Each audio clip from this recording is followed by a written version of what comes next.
Yaz Uncensored TV. I'm your host, Yasmin, aka Yaz Uncensored, and today I am going to do you a service. I am going to talk to all those future aspiring authors out there or writers who want to write a book but don't know how to write a book. I am going to give you the steps or give you at least some tips on how to do that. Let's start. Let me get my trusty dusty notebook. Okay. All right. So first things first, let me tell you why I am a little qualified. I'm not a lot of qualified. I'm just kidding. Let me tell you why I'm qualified to give you these tips. Okay, so I am a self-published author. I am the author of The Dormant Witch, and I published it about 2.5 years ago, because like it came out summer of 2023, so about 2.5 years ago. And I've been writing books since I was a kid. I've been not even books. I've been writing stories since I was a kid. I've always had a big imagination, and I started writing stories like in the 2nd grade. I started writing plays. I didn't even like know how I knew how to write a play. I was just writing plays. I started writing short stories, and then when I got into middle school, I would get like those little black and white composition books, and I would just use the whole composition book to just like write stories, like write a book. My classmates would like take the book and read it, because they were like, what is she writing? Like, why is she always writing in that composition book? And they would take it from me and like read, like, let me see what you're writing in here. And they would read my stories, and I'm like, oh, this is actually good. This is a really good story. I'm like, yeah, I just be writing stories. Like in school, like if I finished my work early, I would just go to my composition book and just write. Just my imagination was just always so not in my head. It was just always out. So that's what I was doing.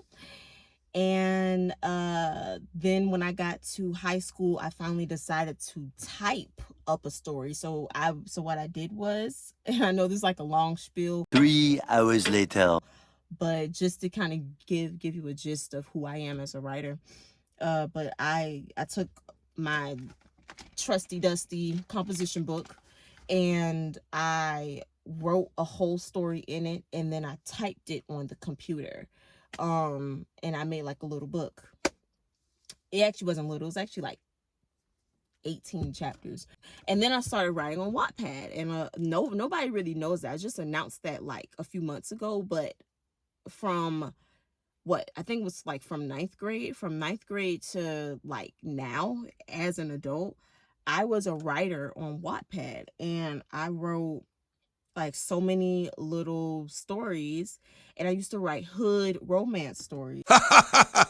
Girls in my school, they would always talk about these like hood romance stories, so I took it to Wattpad and I started writing on Wattpad like little hood romance stories. But that's neither here nor there. I published my first book in college, my senior year of college. It was a little novella. It was short. I published it to Amazon. It's called Love Shadow. And then I decided to write a book called The Dormant Witch. Even though I've always written like romantic books and stuff, that's really not the like niche I always wanted to get into. The niche that I wanted to get into was fantasy. I'm like a nerd. Like I love all things not real. Like I love fiction, like Harry Potter, the Anne Rice novels, like anything Percy Jackson and the Olympians, like all like Underworld, like any type of fantasy. Like literally I'm going to like it. 5 minutes going on. about me. Me. Okay, but this is about you. This is about y'all. Okay, so if you are trying to write a book, especially a fantasy book, these are from my fantasy ladies and gentlemen to from one fantasy writer to another. I'm going to show you or tell you what you can expect to write a book, okay?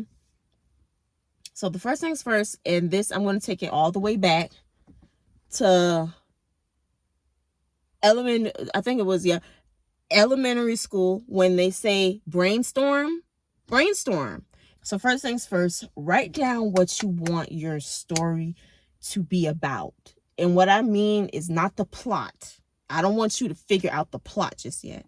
Oh, butterfly. I don't want you to figure out the plot just yet. I want you to figure out what you want the message of your story to be. What do you want your readers to learn? That is the first thing that you need to do. Each good book, each good story has some kind of message, some kind of collective lesson that can teach you something, right? Because it's fun to like read something fun. You're like, oh, that was a fun, silly book. But I love it when books teach you something, or when you like can learn something from a different perspective. And so what you need to figure out is what your message is about. Like, is it like, do you want to teach people not to steal? Do you want to teach people to always tell the truth? Do you want to teach people to believe in themselves? And a lot of fantasy, their message is really about believing in yourself. That's literally kind of all through like a lot of fantasy films and books. What do you want your story to tell the readers? And it's also really good. I'm going to be like kind of also, it's also really good if you like have like multiple lessons in your story. That's really good. If you can layer your messages, you're halfway there. From one evil scientist to another, you're halfway there. I'm not an evil scientist. I'm like an evil genius. I'm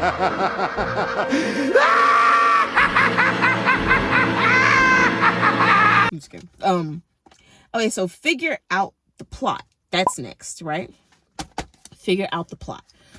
So now that you figure out the lesson or the message of the book, what's the plot? What do you want to happen? Does the main character go on a big adventure?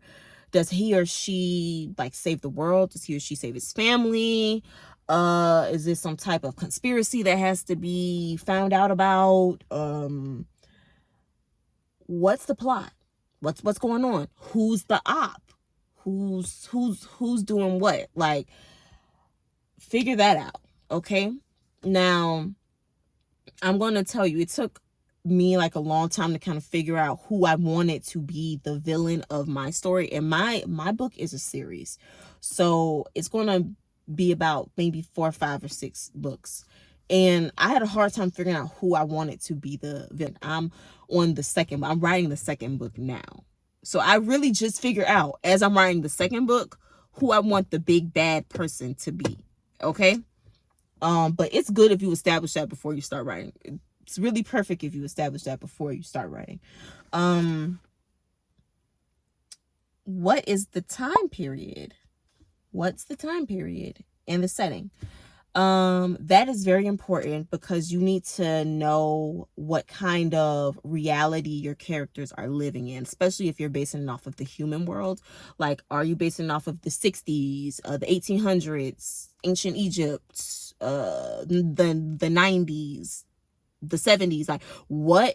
And then you need to figure out what the dynamic was of each decade. What was going on at that time? Who was alive? Who just died? This is when you need to start like deep diving. This is actually a part of world building, when you do extensive research so that you can kind of line things up just about perfectly. Who was alive? Who just died? What was going on with the government? What was going on in different countries? Were there any type of pandemics, epidemics, wars? How did they talk? How did like the houses look? Like what did they wear? What type of setting and time period you need to like know, because if you do, let me think of an example. If your story is set in the 80s, they're not going to be using slang from now. They're not going to be saying turned up, and they're not going to be saying lit, and they're not going to be saying I'm about to crash out. They're not going to be saying any of those things. They're going to be saying like, I don't even know terms from the like 80s, but like radical and shit like far out. I think that's from the 70s. But like stuff like that. Like, I don't even know what they used to say in the 80s. I wasn't alive anyway, but like it'll come to me. But anyway, that type of thing. You need to get it right. You need to, because once you have people reading your book, and once you have people critiquing your book and peer reviewing your book, I mean, like, why are you saying this? Why are you saying they had like Apple laptops in 1990? Like, no, they didn't. Like, so just think about it, okay? It has to be right. Number 2, who's the main character? Now, maybe you already automatically know who your main character is, but this is when you need to get specific. Is it a he or she? What's the sexuality? Is he or she non-binary? Are they gay? Are they lesbian? Are they like bi-curious? Are they homosexual? Are they heterosexual? Like, and it's not even just about sexuality, but just like figure out who your character is in and out. Is the main character like a kind of like a version of yourself? Because a lot of authors actually do that. They make their main characters like a version of themselves from their youth, or from who they are now, or who they wish they were. Like, a lot of authors model their main characters after themselves, or somebody that they know and love, right? Age, what's the age of the main character? Are they a child, preteen, teenager, young adult, old person? Like, sorry, elderly. Like, are they like what age are they? What's their race? Are they African American? Are they Caucasian? Are they Asian? Are they Latino? Who are they? Like, you have to make this a real, just like you're a real person with real identity. So does your character have to be. Your character is now a real person. Like, this is your child. Who is your child? Like, do you know who your children are? Like, that's like that's like an insane way to think about it, but like, that's how I think about it. Family and friends. Do they have family? Are they adopted, foster, orphan? Do they have like siblings? And if they do, are they the middle child? Are they the younger sibling, older sibling? Do they have friends? What's their role? Because each friend group has a dynamic. Like, are they the protective friend? Are they the popular friend? Are they the happy friend? Are they the funny friend? Are they like, who are they? And this is really important for me because I am a visual person. What does your character look like? Is their hair curly or straight? Now, and you need to make this something that you want to make it, because when you start writing, you can't just change stuff. And I learned that the hard way, because I would like forget stuff and change it. Like, I would like introduce a character as like somebody with green eyes, and then like 8 chapters later they have blue eyes, and I'm like, and then I go back and I read, I'm like, oh, that's not right, and I have to change it. So, and I have to decide, do I want them to have green or blue eyes? Like, in my mind's eye, does my character have green or blue eyes? Which one am I leaning on more? And then I have to make a decision. So yeah, and then you have to stick with it. You can't change it unless they get contacts or something in the story or something like that. But you can't change it, right? So yeah, what do they look like? Is their hair straight, curly? Do they have big eyes? Do they have slanted eyes? Do they have chinky eyes? Do they have a big nose, tiny nose, freckles, dimples, acne? Are they short? Are they stocky? Are they athletic? Are they lean? Are they skinny? Like, What does your character look like? This is your child. What does your child look like? Okay. And also you need to do this for the rest of the characters too. It's not just enough for the main character. You need to figure out if, like, how the rest of the characters look. How does the family look? How does the friends look? And that took a lot for me because I had to because when you have a good book, the characters don't look alike. Each character stands out in their own way, and that's one of the keys to a good book, especially if you're writing fiction. Each character stands out in their own way. So if your main character, like my main character of my book is Carmen Devine, and she is lighter than me, but she's still African American. She has curly brown hair, big brown eyes, and she has like a small stature. She's not petite, but she's not like tall or anything. She has like a small stature. And her friend Raven, I had to make Raven look different from Carmen. Okay, but not like extremely different. But if you want to go extremely different, go extremely different. But make sure it goes with the story. But like me, I made Raven, I wanted something on Raven to pop, something on her to stand out so that people would know this is not Carmen, this is somebody else. And so what I did was I made her hair different because I always imagined Raven with like red hair. So instead of making it like she's African American, but she dyes her hair fire red. Like she has fire red hair, right? And she like wears more, not revealing, but she wears more form-fitting outfits than Carmen. Carmen's more like jeans and a shirt or like a hoodie. Raven's more like a crop top and shorts or a skirt or something like. I had to get a drink. I'm talking so much. Next step, number 3. This is step number 3, world building, which is kind of what I just kind of got into. I got it all excited, and I hope you guys can see me good. But world building. Okay. So, what does the setting look like? That's the first thing I put down. What does the setting look like? Now, back to number 1, you figured out the setting. You figure out that you want your story to be in New York City or France or something, and you figured out the time period. You wanted it to be in the 40s or something like that, right? But what does it look like? Now you have to get into the details. Where exactly does the story start? Does it start on a countryside with orange flowers and big trees or short trees? Does it have animals? Is there animals of any sort? Insects? What does the air smell like? What are the laws and the rules of the town? Or the city or the place? Like, are there laws and rules? Is it normal human laws, like don't steal out of stores, don't kill people? Like, is it in like a dystopian type of world, or is it in like a fantasy world, like a magical realm or something? Like what type of laws do they have for each other, for their surroundings? Are they not allowed to litter? Do they have jobs? What's the social hierarchy?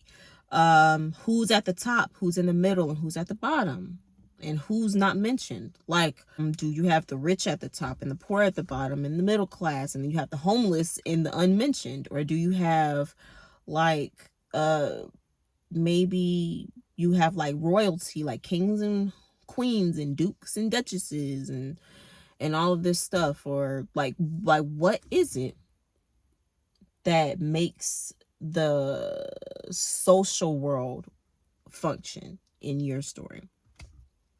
Unique features. You need to figure out what's unique about your world. What makes it different from Harry Potter? What makes it different from Van Helsing? What makes it different from Disney? What makes your world different? For me, gosh, the uniqueness of my story, and I don't even think this is like unique. I think it's just, I guess, a little different from what I've seen on TV and read in books. But like my characters, they go to a school, a university for warlocks and witches, and it's not set in like a different realm or a different world, but you don't have to go through a portal, and you can't easily find it on a map. I guess that for me is what makes it different. Google will be your friend, okay? I know I'm getting kind of boring, but Google will be your friend. If you have a question, chat GTP it, Google Gemini it, or just straight up Yahoo. Known to humans. And just like I said, my world, my fantasy world is not known to humans. Don't know about it. Humans are like completely in the blind. This was a big doozy for me. Especially if you're doing fantasy or like epic fantasy or dystopian, science fiction, whatever. Is the world that you're building in the human world, or is it in a different world? And this needs to actually play out with the plot of your story. What happens in your plot can also kind of determine what world it's happening in. Okay? So for me, I did my plot before I did my world building. So I kind of had to figure out if I wanted the plot to happen on Earth or in a different world. I don't want to spoil it, but I'm not going to spoil it. Just read the book. But yeah, so but it took me a while to figure that out, because a long time, for some reason, I was against it being in like a different world, like set in like a different world or like realm. I was against it because I just didn't want, because I felt like I saw too many movies and shows and read too many books where things happen in like an alternate world. And I was like, I don't want it to be like I wanted my book to just be different. And I guess to the detriment of myself, because it took me like almost a year to figure out what I wanted to do. And then I had to kind of revise my book after I did it. Those are the 3 tips or the 3 things that you need to decipher before you actively start writing your book. Brainstorm, figure out the main character, world build. Okay? Now here's some tips. Write no matter what. I don't care how tired you are. I don't care how pissed off you are. I don't care how busy you are. I don't care how moody you are. Right. Okay? The best way to get over writer's block is to write. Even if it sucks. Even if it's trash. Just write, because guess what? While you're writing trash, there's going to be a little nugget of awesomeness in that trash. You're going to sift through all that trash that you just spent 30 minutes to an hour writing, and you're going to be like, I could use something. I could probably use that. I'd probably throw it in there somewhere. I could use that sentence or that paragraph or that idea. I could use that. Just what I said. Even when you can't figure out what to write, just write.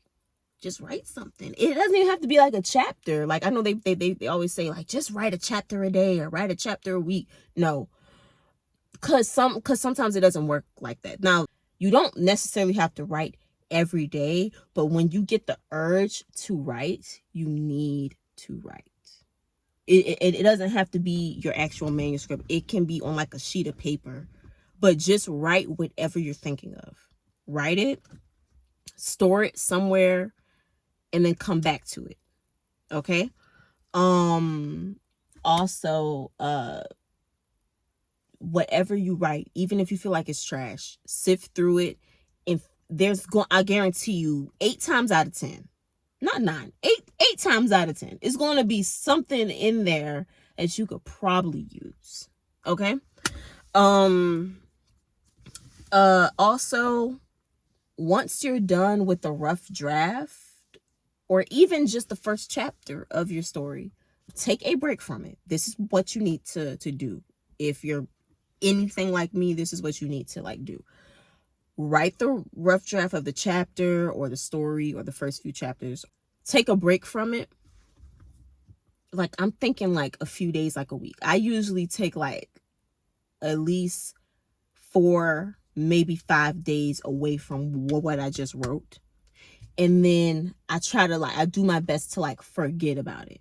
Like forget, like do anything else. Go to like a 9-to-5 job, go on a vacation, whatever, and then come back to it and read it. Your eyes will be fresh, your brain will be fresh. And you're going to read it and you're going to get a feel of the like flowiness of the story. That's what I call it, the flowiness of the river. Okay, like, is it choppy? Is the water choppy? Go from like happy to sad to like angry to funny to like, is it choppy? Is the tone, and I'm talking about the tone, I'm talking about the tone of the chapter or the book. Is it choppy? Then if it's smooth, like if you feel like it's smooth enough, like is the tone consistent? Are the characters' individual voices consistent? If the storyline feels like you're forcing it, or it's like doesn't really totally make sense, revise. My professor once told me that all great writing is a series of writing and rewriting. All great works of writing is a series of writing and rewriting. That was from my English college professor. If you're having trouble sticking with like one tone for the whole book, at least try to make each chapter's tone consistent throughout the whole chapter. And then you can kind of figure out what you want to do from there.